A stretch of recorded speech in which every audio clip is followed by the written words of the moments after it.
Double murder ang kasong pinasasampa laban kay suspended Bucor Chief Gerald Bantag kaugnay sa Lapid Palanya slay case. May sapat na ebidensya raw kasing nakita ang Justice Department para masabing siya ang utak sa pagpatay. Tinutukan niya ni Salima Refran. 5 buwan matapos patayin ang broadcaster na si Percy Lapid at ang umano'y middleman na si Cristito Villamor Palanya, pinakakasuhan na kaugnay niyan si suspended Bureau of Corrections Chief Gerald Bantag. Nakitaan kasi ng Justice Department ang probable cause ang mga reklamo laban kay Bantag at sa nag-awol ng Bucor Security Officer na si Ricardo Zulueta. Pinakakasuhan na ang dalawa ng murder by inducement. By inducement, suhol, binuyo at sinuhulan na gumawa ng krimen.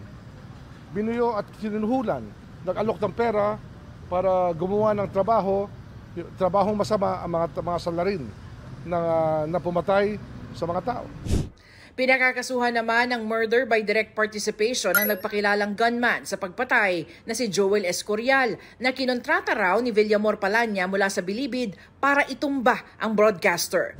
Murder for indispensable cooperation naman ay ikakaso sa isa pang middleman na si Christopher Bacoto at 4 na preso para sa paghahanda at koordinasyon sa pagpatay kay Lapid.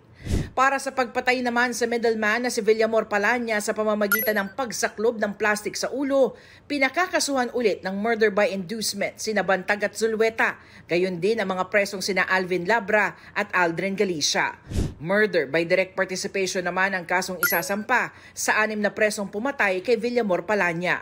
We waited 5 months, I told you, for this to be decided properly. And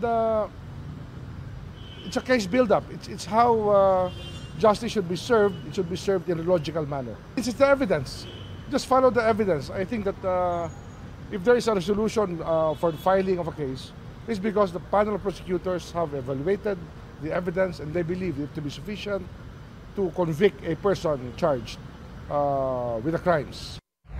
Isasampa ang mga kaso sa Las Piñas RTC, lungsod kung saan pinagbabaril si Lapid at Muntinlupa RTC, lungsod kung saan pinatay si Villamor Palanya sa Bilibid.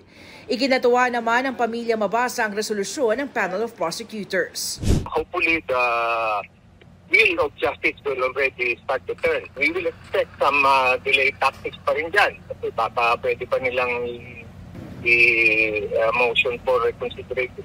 Habang ang kampo ni Bantag maghahain daw ng mga pleading matapos mabasa ang resolusyon ng panel of prosecutors. Kinukuha pa ng GMA Integrated News ang panig ni Zulueta at iba pang akusado pero wala pa silang mga sagot sa aming mga text na tawag. Para sa GMA Integrated News, ako si Salima Refran, nakatutok 24 oras.